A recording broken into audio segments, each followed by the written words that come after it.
এই পৃথিবীতে এমন কিছু মানুষ আছে যারা শিশুদের ধর্ষণ করে, তারপর তাদের তাদের মাংস খায়। আগে হ্যাঁ, আপনি ঠিকই শুনেছেন, এটা কোনো হরর সিনেমার স্ক্রিপ্ট নয়। এক্স্যাক্টলি এটাই লেখা আছে 3,50,000 পাতার এক ফাইলে, যার নাম এপস্টিন ফাইল। এই একটা ফাইল আজ বিশ্বের সবচেয়ে শক্তিশালী মানুষগুলোর রাতের ঘুম কেড়ে নিয়েছে। এই ফাইলে নাম আছে Bill Gates, Bill Clinton, Stephen Hawking, Donald Trump, Elon Musk, Anil Ambani, এমনকি ভারতের প্রধানমন্ত্রী নরেন্দ্র মোদিরও। এখন প্রশ্ন হলো, এই ফাইলে এমন কি আছে যার নাম শুনলেই আজ গোটা বিশ্ব শিউরে উঠছে? এটা জানতে হলে আমাদের ফিরে যেতে হবে আজ থেকে ঠিক 17 বছর আগের এক অভিশপ্ত রাতে। সালটা 2009, 3রা আগস্ট। মেক্সিকোর মন্টেইরো শহর। ঘড়ির কাঁটা তখন মধ্যরাত ছুঁই ছুঁই। একটা সাধারণ রাত, একটা সাধারণ বিলাসবহুল হোটেল, ফিয়েস্তা ইন। দামি আলো, বিলাসবহুল পরিবেশ, সবকিছু স্বাভাবিক। কিন্তু হঠাৎ একটা চিৎকারে সেই স্বাভাবিকতা নষ্ট হয়ে গেল। হোটেলের বাইরে কাঁদতে কাঁদতে ভেঙে পড়ল বছর 21-এর এক তরুণী, গ্যাব্রিয়েলা রিকো জেমিনিস। পেশায় একজন মডেল। তার চোখে মুখে তীব্র আতঙ্ক, যেন সাক্ষাৎ জমকে দেখে এসেছে সে। কাঁদতে কাঁদতে সে চেঁচিয়ে বলল, এরা সবাই নরখাদক, এরা মানুষ খায়, এরা শিশুদেরকে মাংস খায়। মুহূর্তের মধ্যে সেখানে ভিড় জমে গেল। গ্যাব্রিয়েলা অসংলগ্নভাবে বলে চলল, আমি জানতাম না, ওরা আমাকে জোর করে ওখানে নিয়ে গিয়েছিল। ওরা শয়তানের পুজো করছিল। নিজের চোখের সামনে ছোট ছোট শিশুদের বলতে দেখেছি আমি। কথাগুলো শুনে সেদিন শিউরে উঠল সবাই। এর কয়েক মিনিটের মধ্যেই সেখানে পুলিশ এলো। গ্যাব্রিয়েলাকে ধরে নিয়ে যাওয়া হলো, আর সঙ্গে সঙ্গেই একটা ব্যাখ্যা দেওয়া হলো, সে নাকি হিস্টেরিয়ার রোগী, অর্থাৎ একজন মানসিক ভারসাম্যহীন মেয়ে। কিন্তু আশ্চর্যজনকভাবে এই ঘটনার পর গ্যাব্রিয়েলাকে আর কোনোদিনও খুঁজে পাওয়া গেল না। সেদিনের পর থেকেই রাতারাতি কোথায় যেন ভ্যানিশ হয়ে গেল সেই মেয়েটা। এই ঘটনার পর পেরিয়ে গেছে 17 বছর। আজ যখন এপস্টিন ফাইলের পাতা উল্টানো হচ্ছে, তখন গ্যাব্রিয়েলার সেই প্রলাপ আর পাগলামি মনে হচ্ছে না। আজ একটার পর একটা মিসিং লিঙ্ক মিলে যাচ্ছে। এখন প্রশ্ন হচ্ছে, গ্যাব্রিয়েলা কি সত্যি পাগল ছিল, নাকি সেদিন গ্যাব্রিয়েলা এমন কিছু দেখে ফেলেছিল যেটা তার দেখা উচিত হয়নি? সে কি নিজে থেকেই হারিয়ে গিয়েছিল, নাকি তাকে ইচ্ছে করেই ভ্যানিশ করে দেওয়া হয়েছিল? Little Saint James. সবুজে ঘেরা, চারিদিকে নীল জল। স্বর্গের থেকেও সুন্দর এই দ্বীপটাকে গোটা বিশ্ব শুরু করে এপস্টিন আইল্যান্ড নামে। রাজপ্রাসাদের মতো বিশাল বাংলো, চারপাশে অতিথিদের জন্য লাক্সারি রিসর্ট, বিশাল সুইমিং পুল, প্রাইভেট ডক, আর হেলিকপ্টার ওঠানামার জন্য আলাদা হেলিপ্যাড। সবকিছু যেন বিলাসিতার চূড়ান্ত উদাহরণ। কিন্তু বাইরে থেকে এই আইল্যান্ড দেখতে যতটা সুন্দর, এর ভেতরটা ছিল ঠিক ততটাই ভয়ঙ্কর। এই দ্বীপের নিচে মাটি খুঁড়ে বানানো হয় একাধিক গোপন সুড়ঙ্গ, আর দ্বীপের প্রতিটা কোণায় বসানো হয় হিডেন ক্যামেরা। কেন? কারণ এই দ্বীপটা শুধু বিলাসবহুল পার্টির জায়গা ছিল না, এটা ছিল একটা ফাঁদ। আর সেই ক্যামেরাগুলোই ছিল জেফ্রি এপস্টিনের সবচেয়ে বড় অস্ত্র। লিটল সেন্ট জেমস ছিল সেই জায়গা যেখানে অল্প বয়সী মেয়েদের ধরে আনা হতো, তাদের উপর চালানো হতো অকথ্য নির্যাতন আর অবাধ শোষণ। জেফ্রি বড়লোক ও প্রভাবশালীদের এই দ্বীপে আনার জন্যই তাদের সঙ্গে বন্ধুত্ব করত। দেশ বিদেশের ব্যবসায়ী, অভিনেতা, বিজ্ঞানী, রাজনৈতিক নেতা, এমনকি বিভিন্ন দেশের রাষ্ট্রনেতারাও এই আমন্ত্রণ পেত। কারণ এই দ্বীপে এমন সব বিলাসিতা, এমন সব সুবিধা ছিল যেটা সভ্য সমাজে ছিল সম্পূর্ণরূপে নিষিদ্ধ। এই কারণেই প্রভাবশালীদের কাছে ধীরে ধীরে এপস্টিন আইল্যান্ড হয়ে ওঠে সবচেয়ে পছন্দের গোপন ঠিকানা। মূলত 18 বছরের কম বয়সী মেয়েদের এই দ্বীপে আনা হতো। 12 থেকে 17 এই বয়সটাই ছিল টার্গেট। এই মেয়েদের সেখানে খেলনার মতো ব্যবহার করা হতো। ধর্ষণ, নির্যাতন, শোষণ, সবকিছুই সেখানে চলত অবাধে। 1000-এরও বেশি নাবালিকাকে এই নিষিদ্ধ দ্বীপে আনা হয়। এই কারণেই লিটল সেন্ট জেমসের আরেক নাম হয়ে যায় পিডোফিল আইল্যান্ড। একবার এই দ্বীপে পৌঁছে গেলে বাইরে বেরিয়ে আসা ছিল নেক্সট টু ইম্পসিবল। চারিদিকে সমুদ্র, যাতায়াতের রাস্তা একমাত্র হেলিকপ্টার। একবার 15 বছরের একটি মেয়ে সাঁতার কেটে পালানোর চেষ্টা করেছিল, কিন্তু সে ধরা পড়ে যায়। তার পাসপোর্ট কেড়ে নেওয়া হয়, আর তারপর তার সঙ্গে ঠিক কী হয়েছিল তার কোনো রেকর্ড আজও নেই। আর এই নরকে যাওয়ার বাহন ছিল একটা প্রাইভেট জেট, যার পোশাকি নাম ছিল বোয়িং 727। কিন্তু গোটা বিশ্ব আজ যেটাকে চেনে ললিতা এক্সপ্রেস নামে। আর এই নামটা খুব ভেবেচিন্তেই রেখেছিল জেফ্রি। এই নামটা রাখা হয়েছিল ভ্লাদিমির নাবোকভের এক বিতর্কিত উপন্যাস ললিতা থেকে, যেখানে এক মধ্যবয়স্ক পুরুষের যৌন আসক্তি ছিল 12 বছরের এক নাবালিকার প্রতি। জেফ্রি এপস্টিন তাই সেই নামটাকেই বেছে নিয়েছিল তার এই পৈশাচিক দ্বীপের জন্য। কি ভয়ঙ্কর মিল, তাই না? আর এই প্লেনের ভেতরটা ছিল যেন এক রাজপ্রাসাদ। লাল মখমলের পর্দা, গালিচা বিছানো মেঝে, আর নরম বিছানা। কিন্তু ওই বিলাসিতার আড়ালেই চলত জঘন্যতম অপরাধ। আন্তর্জাতিক আকাশসীমায় বা ইন্টারন্যাশনাল এয়ার স্পেসে যখন এই বিমান উড়ত, তখন সেখানে কোনো দেশের আইন চলত না। ওটা ছিল আকাশের বুকে ভাসমান এক পাপের জগৎ। কিন্তু কারা ছিলেন এই ললিতা এক্সপ্রেসের যাত্রী? তালিকাটা শুনলে পায়ের তলার মাটি সরে যাবে আপনার। এটা কেউ সাধারণ মানুষ নন, এরা আমাদের আইডল বিশ্ব নেতা, প্রাক্তন মার্কিন president Bill Clinton, Donald Trump, British রাজপুত্র প্রিন্স অ্যান্ড্রিউ, মাইক্রোসফট কর্তা বিল গেটস, অভিনেতা Kevin Spacey, supermodel Naomi Campbell. কে ছিলেন না সেখানে? ওই রথী মহারথীদের মনোরঞ্জনের জন্য প্লেনে থাকতো ওইসব নাবালিকারা। বাইরের দুনিয়ার কাছে তাদের পরিচয় দেওয়া হতো বিমান সেবিকা কিংবা ফ্লাইট স্টাফ হিসেবে। কিন্তু বন্ধ দরজার ওপারে তাদের সঙ্গে কি হতো সেটা শুনলে শিউরে উঠবেন আপনি। তবে এই বিশাল শিশু পাচার চক্রকে জেফরি এপস্টিন একা চালাতো না, শয়তানেরও একজন সঙ্গী লাগে। আর জেফরির সেই ছায়া সঙ্গিনী ছিল গিসলেন ম্যাক্সওয়েল। কে এই রহস্যময় নারী? গিসলেন ম্যাক্সওয়েল তার ঘনিষ্ঠ সঙ্গী, তার সবচেয়ে বিশ্বাসযোগ্য মানুষ। বিভিন্ন স্কুল, মডেলিং সার্কেল ও সোশ্যাল নেটওয়ার্ক থেকে অল্প বয়সী মেয়েদের ফুঁসলিয়ে নিয়ে আসত সে। প্রতিশ্রুতি দিত টাকা, ক্যারিয়ার, পড়াশোনার সুযোগ। তারপর শুরু হতো ট্রেনিং, আর সেই ট্রেনিং শেষ হলেই মেয়েদের তুলে দেওয়া হতো জেফরির হাতে। এরপর শুরু হতো আসল খেলা। জেফরি সেই মেয়েদের নিয়ে যেত লিটল সেন্ট জেমস দ্বীপে। প্রভাবশালী অতিথিদের আমন্ত্রণ জানাত, আর তাদের সমস্ত কর্মকাণ্ড হিডেন ক্যামেরায় রেকর্ড করে রাখত। আর পরে সেই ফুটেজই হয়ে উঠত তার সবচেয়ে শক্তিশালী অস্ত্র, ব্ল্যাকমেইল। কিন্তু জেফরি কি শুধুই টাকার জন্য এসব করছিল, নাকি এর পেছনে ছিল আরও বড় কোনো খেলা? না, এই নেটওয়ার্কের উদ্দেশ্য শুধু অর্থ উপার্জন ছিল না, বরং ছিল ক্ষমতা নিয়ন্ত্রণ করা। কোন দেশে কোন সরকার থাকবে, কোন চুক্তি সই হবে, কোন দেশের সঙ্গে কার সম্পর্ক খারাপ হবে, এই সব সিদ্ধান্তের আড়ালে চাপ তৈরি করার জন্যই ব্যবহার করা হতো এই গোপন ফুটেজ। এখন প্রশ্ন হলো, জেফরির পেছনে আসল মাস্টারমাইন্ড কে ছিল? গিসলেন ম্যাক্সওয়েলের নাম তো একটু আগেই শুনলেন। সে কি কাজ করত আর কিভাবে সে নাবালিকাদের ফাঁদে ফেলত সেটাও জানলেন। কিন্তু এই গল্পটা পুরোটা বুঝতে হলে আর একটা নাম জানতে হবে। গিসলেনের বাবা রবার্ট ম্যাক্সওয়েল ব্রিটিশ মিডিয়া জগতের অন্যতম শক্তিশালী টাইকুন। সংবাদপত্র, ম্যাগাজিন, প্রকাশনা, ব্রিটিশ মিডিয়ার বড় অংশই ছিল তার নিয়ন্ত্রণে। তবে এটাই তার একমাত্র পরিচয় নয়। তিনি গোপনে কাজ করতেন ইসরায়েলের গোয়েন্দা সংস্থা মোসাদের জন্য। 1991 সালে রবার্ট ম্যাক্সওয়েলের রহস্যজনকভাবে মৃত্যু হয়। তার দেহ পাওয়া যায় সমুদ্রের মধ্যে, নিজের ইয়টের কাছেই। দুর্ঘটনা, আত্মহত্যা নাকি পরিকল্পিত খুন আজও জানা যায়নি। গোয়েন্দা রিপোর্টে উঠে আসে তিনি নাকি ডাবল এজেন্ট হিসেবে কাজ করতেন, বিভিন্ন দেশের গোয়েন্দা সংস্থার কাছে তথ্য পাচার করতেন। রবার্ট ম্যাক্সওয়েলকে ব্যবহার করেই দ্বীপে আসা বিশ্ব নেতাদের ব্যক্তিগত গোপন তথ্য সংগ্রহ করতেন জেফরি এপস্টিন, যাতে প্রয়োজন মতো তাদের ব্ল্যাকমেইল করা যায়। সত্যি না ষড়যন্ত্র, এই নিয়ে আজও বিতর্কের শেষ নেই। তবে একটা বিষয় নিশ্চিত, এই এপস্টিনের নেটওয়ার্কে বিশ্বের সবচেয়ে প্রভাবশালী মানুষদের আনাগোনা ছিল। ইংল্যান্ডের প্রিন্স অ্যান্ড্রিউ, বিজ্ঞানী স্টিফেন হকিং, মার্কিন president Bill Clinton, Donald Trump, প্রযুক্তি দুনিয়ার প্রভাবশালী ব্যক্তিত্ব বিল গেটস, ইসরায়েলের প্রাক্তন প্রধানমন্ত্রী এহুদ বারাক। এপস্টিনের সঙ্গে বিভিন্ন সময় যোগাযোগ থাকার প্রমাণ প্রকাশ্যে এসেছে। বন্ধুত্ব পার্টির আড়ালে এখানে আসলে কি চলছিল?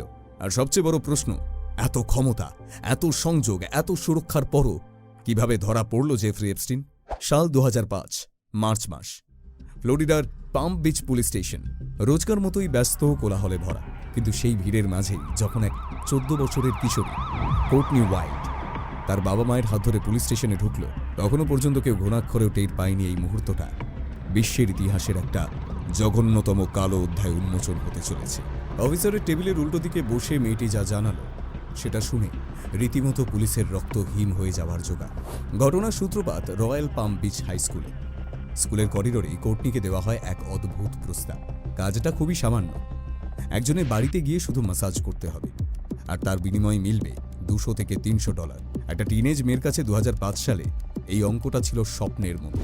লোভ হোক বা প্রয়োজন, ফাঁদে পা দিয়ে ফেলে কোর্টনি। এরপর তাকে নিয়ে যাওয়া হয় এক আলিশান প্রাসাদে, যেখানে অপেক্ষায় ছিল জেফরি এপস্টিন। জেফরির পরনে শুধু ছিল একটা তোয়ালে। জেফরিকে দেখেই কোর্টনির শরীর ভয়ে কুঁকড়ে গিয়েছিল, কিন্তু পালানোর পথ ছিল না। জেফরি তখন তাকে বিবস্ত্র হতে বাধ্য করে। আর তারপর সেই 4 দেওয়ালের মাঝে যা ঘটে সেটা শুধু নির্যাতন ছিল না, ছিল এক পৈশাচিক ক্ষমতার আস্ফালন। ম্যাসাজের নামে সেদিন ওই 14 বছরের শরীরটাকে ছিঁড়ে খুঁড়ে খায় এপস্টিন। পুলিশ অফিসাররা যখন জানতে চায় তুমি কি একাই ছিলে, কোর্টনি তখন আরও 2 মেয়ের নাম বলে।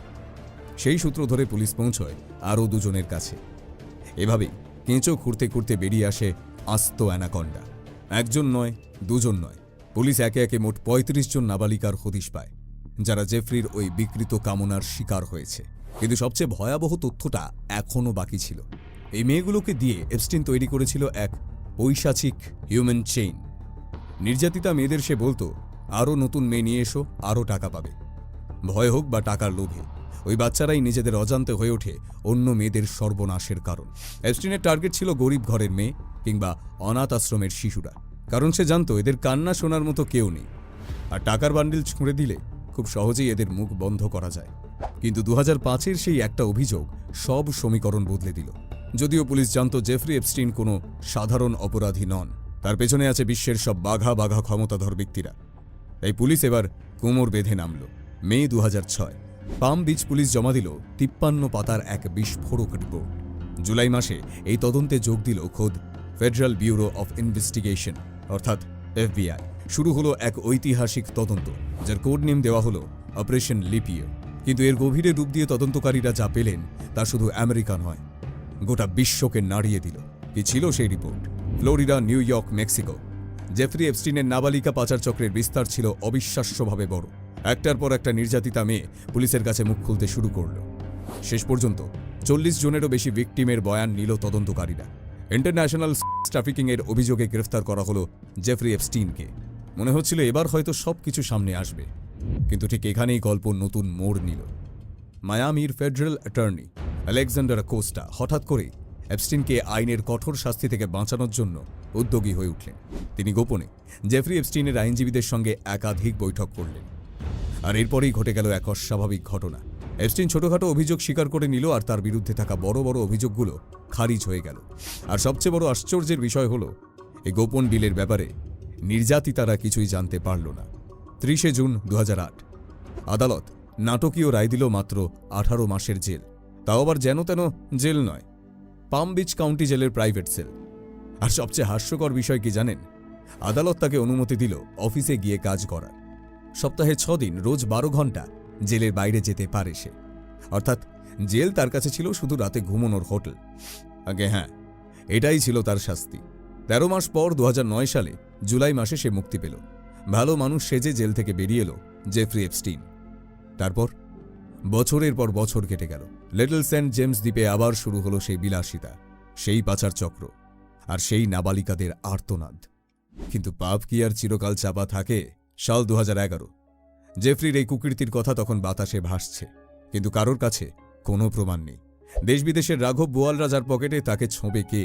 ঠিক সেই সময় অন্ধকারের বুক চিরে এগিয়ে এলেন একজন, জুলি কে ব্রাউন, মিয়ামি হেরাল্ডের এক অকুত ভয় সাংবাদিক। খুব গোপনে জেফরির উপর নজরদারি শুরু করলেন জুলি। এক এক করে খুঁজে বের করলেন 80 জন ভুক্তভোগীকে। তাদের কান্নার ইতিহাস রেকর্ড হতে লাগল জুলির ডায়েরিতে। 1 বছর নয়, 2 বছর নয়, দীর্ঘ 10 বছরের হাড় ভাঙা পরিশ্রমের পর অবশেষে 2018 সালের নভেম্বরে বোমা ফাটালেন জুলি ব্রাউন। প্রকাশ্যে এলো তার সেই ঐতিহাসিক রিপোর্ট, পারভার্শন অফ জাস্টিস। এই রিপোর্টেই প্রথমবার বিস্তারিতভাবে প্রকাশ্যে এলো কিভাবে ক্ষমতা ও আইনের ফাঁকফোকর ব্যবহার করে জেফরি এপস্টিন বছরের পর বছর শাস্তি এড়িয়ে গেছে। এদিকে 2017 সালে আমেরিকায় শুরু হলো মিটু আন্দোলন। একটার পর একটা নির্যাতনের ঘটনা সামনে আসতে লাগলো, জনমতের চাপ বাড়তে লাগলো। এপস্টিন মামলাও আবার আলোচনায় ফিরে এলো। অবশেষে 6 জুলাই 2019 আবার গ্রেফতার করা হলো জেফরি এপস্টিনকে। এবার তদন্তকারীদের হাতে ছিল আরও শক্ত প্রমাণ। দোষী সাব্যস্ত হলে 45 বছর পর্যন্ত জেল হতে পারত তার। অনেকেই ভেবেছিল এবার আর সে বাঁচবে না, এবার হয়তো বড় বড় নাম সামনে আসবে। কিন্তু ক্লাইম্যাক্স তখনও বাকি। 10ই আগস্ট 2019 জেলের ভেতরে মৃত অবস্থায় পাওয়া গেল জেফরি এপস্টিনকে। অফিসিয়াল রিপোর্টে বলা হলো সে নাকি বিছানার চাদর গলায় জড়িয়ে আত্মহত্যা করেছে। কিন্তু মানুষ এই গল্প সহজে বিশ্বাস করল না, কারণ তার মৃত্যুর আগের রাতেই ঘটেছিল কিছু অদ্ভুত ঘটনা, যা এই মৃত্যুকে আজও একটা রহস্যে ঢেকে রেখেছে। যে রাতে জেফরি এপস্টিন মারা যায়, অদ্ভুতভাবে সেদিন সেলের আশেপাশে কোনো গার্ড ছিল না। নিয়ম অনুযায়ী প্রতি 30 মিনিট চেক করার কথা, কিন্তু সেদিন কেউ আসেনি। আরও অদ্ভুত ব্যাপার, ঠিক সেই সময় সিসিটিভি ক্যামেরাও কাজ করছিল না। জেলের কর্তৃপক্ষ জানায় সব ক্যামেরা নাকি একসঙ্গে খারাপ হয়ে গিয়েছিল। ভাবা যায়, পৃথিবীর অন্যতম হাই প্রোফাইল বন্দী, যার কাছে আছে বিশ্বের সবথেকে প্রভাবশালী লোকেদের গোপন তথ্য, সে মারা গেল সম্পূর্ণ অরক্ষিত অবস্থায়। তাহলে জেফরি এপস্টিন কি সেদিন সত্যি আত্মহত্যা করেছিল, নাকি তাকে সরিয়ে দেওয়া হলো যাতে বড় বড় মাথারা নিরাপদ থাকে? অফিসিয়াল রিপোর্টে বলা হলো আত্মহত্যা, কিন্তু পোস্টমর্টেম রিপোর্ট বলল অন্য কথা। জেফরির গলার একাধিক হাড় ভাঙা ছিল, বিশেষ করে হাইওয়েট বোন, যেটা সাধারণত কেউ গলা টিপে শ্বাসরোধ করে মরলে ভাঙে। তাহলে কি এটা আত্মহত্যা ছিল, নাকি ঠান্ডা মাথায় করা এক নিখুঁত খুন, যাতে আসল সত্যটা চিরতরে কবরে চাপা পড়ে যায়? এই বিতর্ক আরও উস্কে দিলেন তৎকালীন মার্কিন প্রেসিডেন্ট ডোনাল্ড ট্রাম্প। তিনি সরাসরি আঙুল তুললেন বিল ক্লিন্টনের দিকে। তিনি টুইট করে জানান, ক্লিন্টনের অনেক নোংরা সিক্রেট জানত এপস্টিন, তাই তাকে সরিয়ে দেওয়া হয়েছে। এরপর শুরু হলো এক নোংরা রাজনৈতিক খেলা। দিন দিন এপস্টিন ফাইল নিয়ে রাজনৈতিক চাপ ক্রমশ বাড়তেই লাগলো। সালটা 2024। নির্বাচনের আগে ট্রাম্প বড় গলায় ঘোষণা করলেন, প্রেসিডেন্ট হলে তিনি এপস্টিন ফাইল জনসমক্ষে আনবেন। মানুষ বিশ্বাস করে তাঁকে জেতালো, কিন্তু গদিতে বসার পরই হঠাৎ তার সুর বদলে গেল। 2025-এর জুলাই মাসে ট্রাম্প প্রশাসন জানালো, দুর্ভাগ্যবশত ক্লায়েন্ট লিস্ট খুঁজে পাওয়া যাচ্ছে না। ফের বিক্ষোভে ফেটে পড়ল আমেরিকার সাধারণ মানুষ। প্রশ্ন উঠল, এত বড় নেটওয়ার্ক, এত অভিযোগের সেই তালিকা গেল কোথায়? এই অভিযোগের তীর গেল খোদ ডোনাল্ড ট্রাম্পের দিকেই। আর এই বিতর্কের আগুনে ঘি ঢেলে দিলেন এলন মাস্ক। কয়েক মিনিটের জন্য ইন্টারনেট কাঁপিয়ে দিল মাস্কের একটা টুইট। এপস্টিন ফাইলে ডোনাল্ড ট্রাম্পেরও নাম আছে, কিন্তু কয়েক মুহূর্ত পরেই হঠাৎ সেই টুইট ডিলিট হয়ে গেল। কিন্তু ততক্ষণে যা ক্ষতি হওয়ার হয়ে গেছে। দাবানলের মতো ছড়িয়ে পড়েছে সেই স্ক্রিনশট। অবশেষে জনরোষের চাপে 2025-এর নভেম্বরে পাশ হলো এপস্টিন ফাইল ট্রান্সপারেন্সি অ্যাক্ট। আর ডিসেম্বরেই সামনে এলো ঘেসলেন ম্যাক্সওয়েলের কিছু বিস্ফোরক ইমেইল। সেখানে বারবার উল্লেখ করা এক রহস্যময় নাম, দ্য ইনভিজিবল ম্যান। কিন্তু কে এই অদৃশ্য মানব? তদন্তের সুতো গিয়ে পৌঁছল ব্যাকিংহাম প্যালেসে। অবশেষে জানা গেল এই কোডনেমটি ইঙ্গিত করছে ব্রিটিশ রাজপরিবারের সদস্য প্রিন্স অ্যান্ড্রিউকে। সোশ্যাল মিডিয়ায় ভাইরাল হলো প্রিন্স অ্যান্ড্রিউর কিছু ঘৃণ্য ছবি। একটি ছবিতে দেখা গেল তিনি এক নাবালিকার উপর হামাগুড়ি দিচ্ছেন। অন্যটিতে ভার্জিনিয়া জেফ্রে নামের এক কিশোরীর কোমরে হাত দিয়ে তিনি দাঁড়িয়ে আছেন। ভার্জিনিয়া অভিযোগ করল, মাত্র 17 বছর বয়সে তাকে অ্যান্ড্রিউর শয্যাসঙ্গিনী হতে বাধ্য করা হয়েছিল। মামলাটি আদালতে যাওয়ার আগেই প্রিন্স অ্যান্ড্রিউ $60 মিলিয়ন বিনিময়ে আর্থিক সমঝোতায় রাজি হয়ে গেলেন। তার রয়্যাল ইমিউনিটি ধুয়ে মুছে গেল, আর কেড়ে নেওয়া হলো তার সমস্ত রাজকীয় খেতাব। কিন্তু টাকার বিনিময়ে কি কলঙ্ক মোছা যায়? এপস্টিন ফাইলের কথা জানাজানি হতেই জনরোষ এমন পর্যায়ে পৌঁছল যে সরকার বাধ্য হল মাথা নত করতে। অবশেষে নভেম্বর 2025 ইউএস কংগ্রেসে বিল পাশ হল। 30 দিনের মধ্যে সব গোপন নথি প্রকাশ করতে হবে। 19 ডিসেম্বর প্রথম দফায় কিছু ফাইল প্রকাশিত হল। 23 ডিসেম্বর দ্বিতীয় দফায় আরও কিছু ডকুমেন্ট প্রকাশ্যে এলো। হাজার হাজার পাতার মধ্যে একটা নাম বারবার ঘুরে ফিরে আসতে লাগলো, ডোনাল্ড ট্রাম্প। রিপোর্ট বলছে জেফরি এপস্টিন ও ডোনাল্ড ট্রাম্পের সম্পর্ক প্রায় 20 বছরের পুরনো। ক্যাসিনো থেকে প্রাইভেট পার্টি, সব জায়গায় ট্রাম্প আর এপস্টিন যেন মানিকজ। এপস্টিনের এক প্রাক্তন কর্মচারী স্বীকার করেছে, সপ্তাহে অন্তত 3 বার ফোন আলাপ হতো দুই বন্ধু, আর তাদের কথার বিষয়বস্তু ছিল ট্রাম্প নাকি ফোনে এপস্টিনকে শোনাতেন কোন মেয়ের সঙ্গে তিনি কিভাবে করেছেন। জেফরির প্রাক্তন প্রেমিকা স্টেফি উইলিয়ামস অভিযোগ করেছেন, পার্টিতে ট্রাম্প তাদের আপত্তিকরভাবে স্পর্শ করতেন, আর তার পাশে দাঁড়িয়ে জেফরি এপস্টিন মিটিমিটি হাসতেন। এমনকি এপস্টিনের সেই কুখ্যাত প্রাইভেট জেটে, যাকে লোকে ললিতা এক্সপ্রেস বলে, সেখানেও নাকি বারবার নাবালিকাদের নিয়ে উঠেছেন ট্রাম্প। ট্রাম্প নাকি বাচ্চাদের ফ্যাশন শোতে যেতেন শুধু নিজের পরবর্তী শিকার খুঁজতে। এমনকি মেলানিয়া ট্রাম্পকেও নাকি তিনি পেয়েছিলেন এই এপস্টিনের সৌজন্যে। জেলে বসে লেখা জেফরির একটা চিঠি আজ আগুনের মতো ভাইরাল হচ্ছে, যেখানে জেফরি লিখেছিল, আমাদের দুজনের পছন্দ একদম এক, কম বয়সী মেয়ে, পার্থক্য শুধু একটাই, আমি আজ জেলে পড়ছি আর ও হোয়াইট হাউসে রাজত্ব করছে। আজ ফাইল থেকে বেরিয়ে আসছে একের পর এক অবিশ্বাস্য তথ্য। এক আরব শেখ নাকি তার নিজের কুমারী মেয়েকে উপহার হিসেবে তুলে দিয়েছিলেন ট্রাম্পের হাতে। বিশ্বের অন্যতম ধনী ব্যক্তি বিল গেটস একাধিক রাশিয়ান মেয়ের সঙ্গে সেক্স করতে গিয়ে নাকি জটিল যৌন রোগে আক্রান্ত হয়েছিলেন। নিজের গোপন অঙ্গের ছবি পাঠিয়ে বিল গেটস নাকি এপস্টিনের কাছে অ্যান্টিবায়োটিক জানতে চেয়েছিলেন, যাতে তার স্ত্রী মেলিন্ডা আক্রান্ত না হন। তবে বিল গেটসের এই কীর্তি জেনে গিয়েছিল মেলিন্ডা, আর সেই কারণেই নাকি 2021 সালে তাদের ডিভোর্স হয়ে যায়। এপস্টিন ফাইল প্রকাশের পর সোশ্যাল মিডিয়ায় একের পর এক ইমেইল, ছবি, দাবি আর গুজব ভাইরাল হতে শুরু করেছে। এর মধ্যেই প্রকাশ্যে এসেছে একটি ইমেইলের স্ক্রিনশট, যেখানে দাবি করা হচ্ছে এলন মাস্ক নাকি জেফরি এপস্টিনকে লিখেছিলেন, তোমার দ্বীপে কবে জঙ্গলি পার্টি হবে। আর সবথেকে বড় ধাক্কাটা লাগে বিশ্বখ্যাত পদার্থবিজ্ঞানী স্টিফেন হকিংয়ের নাম সামনে আসায়। ব্ল্যাক হোল নিয়ে গবেষণা করা এই বিজ্ঞানী নাকি লিটল সেন্ট জেমস দ্বীপে গিয়ে নাকি নাবালিকাদের নগ্ন নাচ দেখতে পছন্দ করতেন। মহাবিশ্বের রহস্য সমাধান করা মানুষটার মনেও যে এমন অন্ধকার লুকিয়েছিল, কে জানত। রিপোর্টে উল্লেখ রয়েছে তিনি একবার এপস্টিনের আমন্ত্রণে একটি বৈজ্ঞানিক সম্মেলনে অংশ নিতে ওই দ্বীপে গিয়েছিলেন, কিন্তু সোশ্যাল মিডিয়ায় তার সঙ্গে যুক্ত করে যেসব আপত্তিকর দাবি ছড়াচ্ছে সেগুলোর অনেকগুলোরই বিশ্বাসযোগ্য প্রমাণ এখনও সামনে আসেনি। তবুও বিতর্ক থামছে না। একইভাবে আলোচনায় এসেছে সাবেক মার্কিন প্রেসিডেন্ট বিল ক্লিন্টনের নামও। বিভিন্ন উড়োজাহাজ লগবুক ও যোগাযোগ তালিকা নিয়ে দীর্ঘদিন ধরেই বিতর্ক রয়েছে। দাবি করা হচ্ছে তিনি নাকি একাধিকবার এপস্টিনের সঙ্গে ভ্রমণ করেছিলেন, কিন্তু ক্লিন্টন অবশ্য বহুবার বলেছেন তিনি এপস্টিনের অপরাধমূলক কর্মকাণ্ড সম্পর্কে কিছুই জানতেন না। তাই এখন প্রশ্ন উঠছে, এপস্টিন কি তবে ক্লিন্টনের গোপন ভিডিও দিয়ে ব্ল্যাকমেল করেই আমেরিকার রাজনীতি নিয়ন্ত্রণ করত? তবে এপস্টিন ফাইলসে এই আগুন শুধু আমেরিকায় সীমাবদ্ধ থাকেনি, সেই আঁচ এসে পড়েছে আমাদের ভারতেও। দলাই লামার নাম এসেছে মোট 160 বার। সোশ্যাল মিডিয়ায় ভাইরাল হচ্ছে তার সঙ্গে বাচ্চাদের নানান আপত্তিকর ভিডিও, কিন্তু সবথেকে বিস্ফোরক দাবিটা করা হয়েছে ভারতের প্রধানমন্ত্রীকে নিয়ে। ফাইলে লেখা আছে 2017 সালে ইসরায়েল সফরের আগে মোদি নাকি এপস্টিনের পরামর্শ নিয়েছিলেন। জেফরির ডায়েরিতে লেখা আছে মোদি নাকি ট্রাম্পের প্রচারে নাচ গানও করেছিলেন, যদিও ভারতের বিদেশ মন্ত্রক এই দাবিকে বোগাস বলে উড়িয়ে দিয়েছে। আরও স্পষ্ট জানিয়ে দিয়েছে জেফরির মতো এক জঘন্য অপরাধীর প্রলাপ বিশ্বাসযোগ্য নয়। সেই তালিকায় নাম আছে অনিল আম্বানি, হরদীপ সিং পুরী, এমনকি পরিচালক অনুরাগ কাশ্যপেরও। নিউ ইয়র্কের মেয়র জহরান মামদানির সঙ্গে জেফরির চেহারার অদ্ভুত মিল দেখিয়ে তাকে এপস্টিন বেবি বলে কটাক্ষ করা হচ্ছে। মা মীরা নায়ারের সঙ্গে ঘেসলেনের পুরনো ছবি আজ নতুন করে বিতর্কের জন্ম দিয়েছে। তবে এই ফাইলে নাম থাকা মানেই কেউ দোষী নয়। এই দাবিগুলির একটি বড় অংশ এখনও তদন্তাধীন। অনেকগুলোর কোনো নিশ্চিত প্রমাণ সরকারিভাবে এখনও প্রকাশিত হয়নি। তবুও একটি সত্য অস্বীকার করা যায় না, এপস্টিন নেটওয়ার্কের অপরাধ বাস্তব ছিল, ভিকটিমরা বাস্তব ছিল, আর তাদের জীবনে ঘটে যাওয়া ট্র্যাজেডি কোনো গুজব নয়। 3.5 লক্ষ পাতা, 2 লক্ষ ছবি, 30,000 ভিডিও। সত্য আর মিথ্যের এই গোলকধাঁধায় আসল অপরাধীরা কি তবে হারিয়ে যাবে? এই এপস্টিন ফাইল আসলে নিছক কোনো স্ক্যান্ডাল নয়, এটা ছিল বিশ্বের ক্ষমতাধরদের নিয়ন্ত্রণ করার এক মোক্ষম অস্ত্র, একটা ব্ল্যাকমেইলিং টুল। আর এই অভিযোগের আঙুল উঠছে ইসরায়েলি ইন্টেলিজেন্স বা মোসাদের দিকে। তারা নাকি জেফরিকে ব্যবহার করে বিশ্ব নেতাদের হাঁড়ির খবর জোগাড় করত। সাল 2020 অবশেষে গ্রেপ্তার করা হয় জেফরি এপস্টিনের ডান হাত, তার ছায়াসঙ্গিনী ঘেসলেন ম্যাক্সওয়েলকে। দীর্ঘ বিচার প্রক্রিয়ার পর 2022 সালে আদালত তাকে 20 বছরের কারাদণ্ডে দণ্ডিত করে। বর্তমানে সে মার্কিন কারাগারে বন্দী।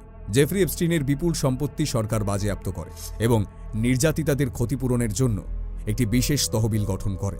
এই তহবিল থেকে প্রায় 150 জন ভিকটিমকে মোট $121 মিলিয়ন ক্ষতিপূরণ দেওয়া হয়েছে। কিন্তু টাকার বিনিময়ে কি সেই হারিয়ে যাওয়া শৈশব আর দুঃসহ স্মৃতির ক্ষত মোছা যায়? এপস্টিন ফাইলের যতটুকু অংশ এখনও প্রকাশ্যে এসেছে সেটাই গোটা বিশ্বকে কাঁপিয়ে দিয়েছে। এমন সব ছবি সোশ্যাল মিডিয়ায় ভাইরাল হয়েছে যা দেখলে যে কোনো সুস্থ মানুষের মস্তিষ্ক বিকৃত হয়ে যেতে পারে। একটা ছবিতে দেখা যাচ্ছে 2টো কাটা মুরগির মাঝে পড়ে আছে একটি শিশুর কাটা পা, যেন রোস্ট করার আগের মুহূর্তে চলছে প্রিপারেশন। ক্যানিবালিজম বা নরমাংস ভক্ষণ কি তবে এদের গোপন উৎসবের অংশ ছিল? হয়তো এটা হিমশৈলের চূড়া মাত্র। যে ফাইলগুলো এখনো ধামাচাপা দেওয়া আছে সেখানে হয়তো লুকিয়ে আছে আরও নৃশংস, আরও অকল্পনীয় সব সত্য। এপস্টিন ফাইল আর শুধু কেলেঙ্কারিতে আটকে নেই, এখান থেকে ফাঁস হয়েছে এক হাড় হিম করা ব্লুপ্রিন্ট, দ্য গ্রেট ডিপপুলেশন প্ল্যান। বিশ্ব নেতারা নাকি পৃথিবীর জনসংখ্যা কমাতে চাইছে, 7 বিলিয়ন থেকে জনসংখ্যা কমিয়ে সোজা 1 বিলিয়নে নামিয়ে আনতে চাইছেন। আর এর জন্য ব্যবহার করা হচ্ছে আধুনিক সব বায়ো ওয়েপন। 2020 সাল করোনা মহামারী আছড়ে পড়ল গোটা বিশ্বে, লাশের সারি দেখল বিশ্ব। কিন্তু যারা বেঁচে গেল তাদেরও জন্য অপেক্ষা করছে নতুন কোনো বিপদ। কারণ রিপোর্ট বলছে করোনা ভ্যাকসিনের পর থেকেই বিশ্বজুড়ে বেড়েছে হার্ট অ্যাটাকের রেট। হুটহাট মানুষ ঢলে পড়ছে মৃত্যুর কোলে। আর এই ভ্যাকসিন তৈরিতে কার অবদান সবথেকে বেশি? সে বিল গেটস, যাকে এতদিন মানুষ মাসিহা বা ত্রাতা হিসেবে জানত। কিন্তু এপস্টিন ফাইলে তার নাম আর কুকীর্তির ফাঁস হতেই সেই মুখোশ খসে পড়েছে। তিনি কি সত্যি আমাদের বাঁচাতে চেয়েছিলেন, নাকি তিনিও সেই 1 বিলিয়ন জনসংখ্যা এজেন্ডারই অংশ? জেফরি এপস্টিন নেই, কিন্তু তার তৈরি করা নরক আর তার গোপন ফাইল আজও আমাদের দিকে তাকিয়ে যেন বিদ্রুপের হাসি হাসছে। সত্যিটা কি কোনোদিন পুরোপুরি সামনে আসবে, নাকি আমরা সবাই এক বিশাল ষড়যন্ত্রের গিনিপিগ হয়েই থেকে যাব? সাল 2017 এক সাক্ষাৎকারে মাইক্রোসফটের প্রতিষ্ঠাতা বিল গেটস ভবিষ্যৎবাণী করলেন, খুব তাড়াতাড়ি পৃথিবীতে এক মহামারী আসবে আর তাতে নিশ্চিহ্ন হবে প্রচুর মানুষ। আর ঠিক 2 বছর পর সাল 2019 গোটা বিশ্ব দেখল করোনার তাণ্ডব। বিল গেটসের ভবিষ্যৎবাণী হুবহু মিলে গেল। কিন্তু এটা কি শুধুই ভবিষ্যৎবাণী ছিল, নাকি এই চিত্রনাট্য আগে থেকেই লেখা ছিল? এপস্টিন ফাইল থেকে উঠে এসেছে এক রহস্যময় ব্যক্তির মেইল, যেখানে 2015 সালেই মহামারী ছড়ানোর ব্লুপ্রিন্ট নিয়ে আলোচনা করা হয়েছিল। আর আশ্চর্যের বিষয় কি জানেন? এই মহামারী ছড়ানোর ঠিক 1 মাস আগে বিল গেটস বায়োএনটেক কোম্পানিতে $55 মিলিয়ন ইনভেস্ট করেন। সেই বায়োএনটেক যারা পরে করোনার টিকা বানায়। আর বিল গেটস রিটার্ন পান $550 মিলিয়ন। তাহলে কি সবটাই ব্যবসার খেলা, নাকি এর পেছনে ছিল আরও গভীর কোনো উদ্দেশ্য? চীনকে বলির পাঠা বানানো, নাকি সেই জনসংখ্যা কমানোর গ্রেট রিসেট প্ল্যান? আরও একটা হার হিম করা প্যাটার্ন লক্ষ্য করুন। সাল 1979, পৃথিবীতে এলো 1G ইন্টারনেট। ঠিক সেই বছরই হানা দিল রাশিয়ান ফ্লু। সাল 1991, 2G এলো, ছড়িয়ে পড়ল ইনফ্লুয়েঞ্জা ভাইরাস। সাল 1998, 3Gর সঙ্গে এলো ইনফ্লুয়েঞ্জা। সাল 2009, 4G এলো, সঙ্গে এলো সোয়াইন ফ্লু। আর সাল 2019, 5G লঞ্চ হলো, আর সঙ্গে এলো করোনা ভাইরাস। এখন প্রশ্ন হলো 6G আসছে 2030 সালে। তাহলে আজ থেকে ঠিক 4 বছর পর কি অপেক্ষা করছে আমাদের জন্য? করোনার থেকেও ভয়ঙ্কর কোনো মহামারী, নাকি বায়ো ওয়েপেন আর রেডিয়েশনের এক মারণ কম্বিনেশন? ওয়ার্ল্ড লিডাররা কি তবে ওষুধের ব্যবসার আড়ালে আমাদের নিয়ে কোনো মারণ খেলায় মেতেছে? এই রহস্যের জাল ছড়িয়েছে নিউ মেক্সিকোর মরুভূমিতেও, যেখানে জোরো র্যাঞ্চ নামের 10,000 স্কোয়ার ফিটের এক ফার্ম হাউসে চলত এক অদ্ভুত গবেষণা। সেখানে বন্দী ছিল 20 থেকে 30 জন মহিলা। তাদের কাজ ছিল এপস্টিনের সন্তানের জন্ম দেওয়া। নিজের জিন সারা বিশ্বে ছড়িয়ে দিয়ে এক নতুন প্রজন্ম তৈরি করতে চেয়েছিল সে। শুধু তাই নয়, নিজের মস্তিষ্ককে ডিজিটালি সংরক্ষণ করে অমর হওয়ার স্বপ্ন দেখছিল সেই পিশাচ। এমনকি সে বিজ্ঞানীদের নির্দেশও দিয়েছিল সে মারা গেলে যেন তার মস্তিষ্ক আর লিঙ্গ ডিজিটালি সংরক্ষণ করা যায়। অমরত্বের এক পৈশাচিক সাধনা। অমরত্বের লোভে এরা মানুষ থেকে শয়তানে পরিণত হয়েছিল। অমরত্বের নেশা মানুষকে কতটা নিচে নামাতে পারে এপস্টিন ফাইলের এক গোপন মেইল থেকে জানা যায়। ফাঁস হওয়া ইমেইলে উল্লেখ রয়েছে ফাউন্টেন অফ ইউথ বা যৌবনের ঝর্ণার। কি এই ঝর্ণা? এই ঝর্ণা হলো আসলে মানুষের তাজা রক্ত। যৌবন ধরে রাখতে তারা নাকি মানুষের রক্ত পান করত।